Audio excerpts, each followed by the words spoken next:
રામ રામ, જય શ્રી કૃષ્ણ, જય માતાજી, ગુડ આફ્ટરનૂન મિત્રો. તમારા માટે એક નવી જ પ્રકારની એક મેથડ લઈને આવ્યો છું. સરસ મજાની રીત છે અને એ પણ એવા દાખલાઓની અંદર આપણે ઇમ્પ્લિમેન્ટ કરશું કે જે આપણને ઓલરેડી પૂછાઈ ચૂક્યા છે. જેવી રીતે મેં બોર્ડની અંદર લખ્યું છે બરાબર કે ભાઈ આ NTPC 2021ની શિફ્ટ 1 4/2/2021માં પૂછાયેલો દાખલો છે. જ્યારે આ ગ્રુપ ડી શિફ્ટ 1 30/8/2022ની અંદર પૂછાયેલો દાખલો છે ને એમાં એક આપણે નાનકડી ટ્રીક જે છે એ લગાડવા જઈ રહ્યા છીએ. જો મિત્રો, ગણિત એક એવી વસ્તુઓ છે કે તમે અને હું બહુ નાના માછલા કહેવાય. કારણ કે મેથ્સની અંદર કોઈ પણ વસ્તુ કરવા માટે 10થી 25 રીતો હોઈ શકે, પણ જ્યાં સુધી તમને મને ના ખબર હોય ત્યાં સુધી આપણે એવું માનીએ કે આને આ જ મેથડથી ગણી શકાય. એની લોટ્સ ઓફ રીત હોઈ શકે છે બરાબર. એમાં નવા લોકો સંશોધનો શોધ કરતા હોય, ટ્રીક લાવતા હોય. જ્યાં સુધી આપણે ટ્રીક સમજીએ નહીં ત્યાં સુધી આપણને ચમત્કાર ને જાદુ લાગે. જ્યારે આપણને ખબર પડી જાય ત્યારે એમ થાય ઓ આમાં કાંઈ નથી. એવી જ એક નાનકડી રીત છે અને આપણે પૂછાતા દાખલાઓમાં આપણે ઇમ્પ્લિમેન્ટ કરીએ. તમે 2-5 સેકન્ડની અંદર જવાબ આપી અને તમારા પેપરમાં આગળ વધી શકો એના માટે આ તમને મદદરૂપ થશે. આવો પ્રશ્ન વાંચીએ, સમજીએ શું કહેવા માંગે છે. પહેલાં એમ કહે છે, સોહને પોતાના ખર્ચમાં 25%ની ઘટ કરી, બાદમાં બીજા 10%ની ઘટ કરી, તો આમ સોહને તેના ખર્ચામાં કુલ કેટલા ટકાની ઘટ કરી? બરાબર છે. NTPC 4/2021માં શિફ્ટ પહેલીમાં પૂછાયેલો પ્રશ્ન છે. આને આપણે ઓપ્શન ઉપરથી માત્ર 5-7 સેકન્ડમાં કરી શકાય એવી રીત હું તમને બતાવવા જઈ રહ્યો છું. એના પહેલાં એક નાનકડી રિક્વેસ્ટ, વિડીયોને લાઇક અચૂક કરજો. ચેનલ પર નવા હોય તો ચેનલને સબસ્ક્રાઈબ કરજો, જેથી કરીને તમે અને મને બંનેને સારું લાગે. નહીં તો ઓલા જેવું થશે કે દોનો ही मोहब्बत के जज्बात में जलते हैं, तुम आग पे चलते हो तो हम बर्फ पे चलते हैं. तकलीफ तो બેને છે, એના કરતાં બેને સારું લાગે એવું કંઈક કરી દઈએ. ઓકે, હવે જુઓ, આના માટે એક મેથડ છે સરસ મજાની, પણ તમારે રકમમાં ખાસ હજી કહું છું, ખાસ ધ્યાન રાખવાનું કે જ્યારે કોઈ પણ છૂટ ગમે એટલી આપી હોય એમાં તમને એક વખત 10% મળી જાય. ફરીથી બોલું છું, ગમે એટલી વાર છૂટ આપી છે, ક્યાંય આમાં રૂપિયાની વાત નથી, માત્ર ટકાવારીમાં જવાબ આપવાનો છે. અને એના અંદર 1% એવા છે કે જે 10 લખેલા છે. બરાબર છે. તો અહીંયા તમને એક યુનિટ ડિજિટ સમ, બરાબર છે, એવી એક ડિજિટ સમની મેથડ લાગુ પડે છે. ડિજિટ સમ એટલે આપેલા અંકોનો સરવાળો, નાનામાં નાનો સરવાળો થાય ત્યાં સુધી કરવાનો, અને જેનો જવાબ આમાં 1 બનતો હોય એ તમારો જવાબ થાય. ફોર એક્ઝામ્પલ તરીકે યુનિટ ડિજિટ કેવા શું માગે? માનો કે આ બધાનો સરવાળો કરું તો 2 ને 2 4 ને 2 6, 6 ને 8 14, 14 ને 3 17, 17 થયા. તો હજી એ 17નો હું સરવાળો કરું, 7 ને 1 8 થયા. આને કહેવાય ડિજિટ સમ. બરાબર છે, આપેલા અંકનો સરવાળો કરવો. તો એવી રીતે આની અંદર જે કાંઈ અંકોનો સરવાળો 1 બને ને એ તમારો જવાબ થાય. કોઈ વસ્તુ કરવાની જરૂર નહીં, સૂત્ર બૂત્ર કાંઈ લગાડવાની જરૂર નહીં. સીધું શું કરવાનું જોઈએ? 5 ને 2 પોઈન્ટમાં જવાબ છે 32.5, પણ 5 ને 2 7, 7 ને 3 10, 10 થયા. બરાબર છે. આ 10 આવ્યા, 10નો આમ સરવાળો કરું તો હવે 1 + 0 એટલે 1. બરાબર, મારો જવાબ આ છે. પણ આગળ ચાલીને જોઈએ. 5 ને 4 9, 9 ને 3 તો કે 9 ને 3 12, 12 છે. તો 12નો હજી હું સરવાળો કરું 2 ને 1 3 એટલે આ મારો જવાબ ના હોઈ શકે. 5 ને 3 8, 8 ને 3 11, 11 છે.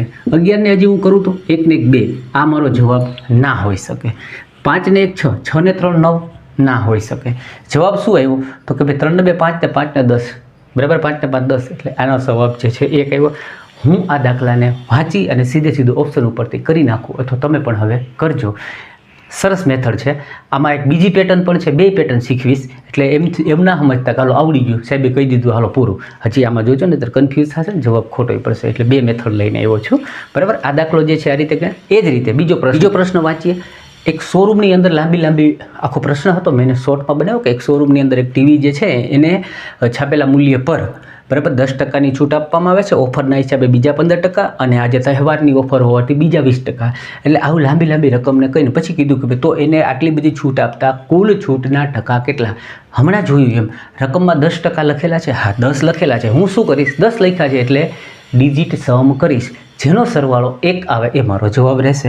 અહીંયા 40 છે એટલે એનો સરવાળો તો 4 આવ્યા, આ ના હોઈ શકે. 6 ને 6 12, 12 ને 3 15, 15 છે. આનો સરવાળો 6 થયા, એ જવાબ ના હોઈ શકે. 4 ને 5 9, આ જવાબ ના હોઈ શકે. આ મારો જવાબ છે. છતાં કન્ફર્મ કરીએ. 3 ને 2 5, 5 ને 5 10, 10 છે એટલે 1 ને 0, આ બેનો સરવાળો જે છે 1 આવે છે. એટલે મારો જવાબ જે છે એ આ મારો જવાબ આ છે. ઓકે, હવે આવું ન હોય, બરાબર છે. આ રકમ તો આપી છે, તમને ફરીથી કહું છું, રકમની અંદર જોજો 10% આપેલા હોય, ક્યાંય આંકડા નથી આપ્યા, તો તમારે આ યુનિટ ડિજિટનો સમ જે છે એ યુઝ કરવાનો છે. અને હવે હું એમ કહું કે આમાં રકમ આપી દીધી તો, અને 10% આપ્યા છે તો એવો પણ દાખલો કરાવી દો, જેથી કરીને આખો ટોપિક જ પૂરો થઈ જાય. અધકચરું શું કામ શીખવું, પૂરેપૂરું શીખીએ. જોડાયેલા રહે, જાતા નહીં. હવે તમને રકમની અંદર આપી દીધું છે કે ભાઈ એક શોરૂમની અંદર એક ટેબલ છે જેની કિંમત જે છે અથવા છાપેલું મૂલ્ય 2000 રૂપિયા છે. એના પર 20% અને તહેવારની ઓફરના 10%ની 2 ક્રમિક છૂટ આપવામાં આવેલી છે.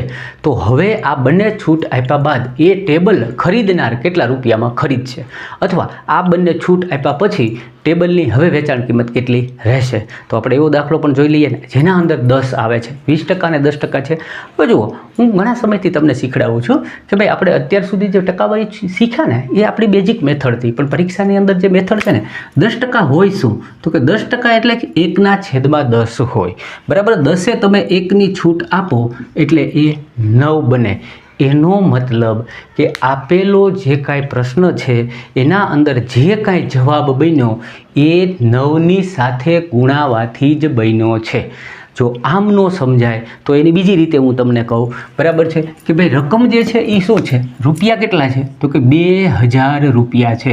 એમાં તમે 20% એક વખત છૂટ આપો એટલે શું કરશો, તો કે હવે વસ્તુ વધી 80% વધી. ઓકે, હજી પાછા એના ઉપર તમે 10% છૂટ આપશો એટલે 90% રકમ વધી. ઓકે, હવે સમજાણું તમને. તો આ 0 તો બધા ઉડી જવાના છે. આ બધાયનો જે કંઈ ગુણાકાર છે એ કોની સાથે થવાનો, 9 સાથે ગુણાકાર થવાનો. અને 9 સાથે ગુણાકાર થાય એનો મતલબ કે આપેલો જવાબ જે છે ને એ 9થી ભાગી શકાય એવો હોય, અથવા તો જેનો સરવાળો 9, 18, 27 આવો થતો હોય, એ જ તમારો જવાબ હોય.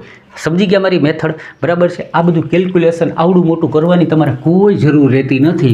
એના માટે થઈને આપણે આ બેસ્ટ મેથડ, આ પણ દાખલો છે RRB JEE 30/5/2019ની અંદર પૂછાયેલો છે. બરાબર છે, ક્યારે પૂછાયેલો છે, તો 2019માં શિફ્ટ 1ની અંદર પૂછાયેલો છે. તો એ જ રીતે કરીએ આપણે. અહીંયા જોઈએ, 5 ને 1 6, 6 ને 2 તો કે 8, આ ના હોઈ શકે. 4 ને 1 5, આ ના હોઈ શકે. 7 ને 1 8, આ ના હોઈ શકે.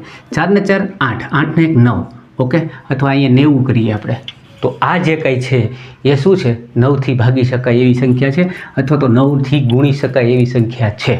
ઓકે, તો જ્યારે તમને રકમની અંદર કિંમત આપી દીધી છે 2000, 5000, 10000, 7000 કે 70000 કાંઈ પણ આપ્યું છે, અને ક્રમાંકગત છૂટની વાત કરે છે, એની અંદર 10 ભાળી જાઓ એટલે તમારે શું કરવાનું કે જવાબ છે ને એ 9થી ભાગી શકાય એવો હોય, તરત સરવાળો કરવા માંડવાનો. 7 ને 1 8 ના હોઈ શકે. 4 ને 4 8 ને 1 9, હા આ જવાબ છે. બરાબર, 4 ને 1 5 ના હોય. 5 ને 1 6 ને 2 8, આ જવાબ ના હોય. સીધો જવાબ જે છે એ તમે સેકન્ડોમાં કરી શકો છો. હવે હું આશા રાખું છું કે તમે આ જે મેથડ છે એને શીખી ગયા છો.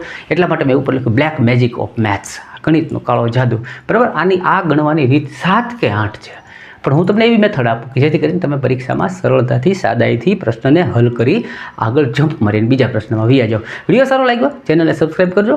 બાકી કંઈ કહેવું હોય તો કોમેન્ટ કરજો, અને નીચે ડિસ્ક્રિપ્શનની અંદર આપણી ટેલિગ્રામ લિંક કઈ હોય છે, જો ઈચ્છા થાય તો તમે જોડાઈ શકો છો. આવજો.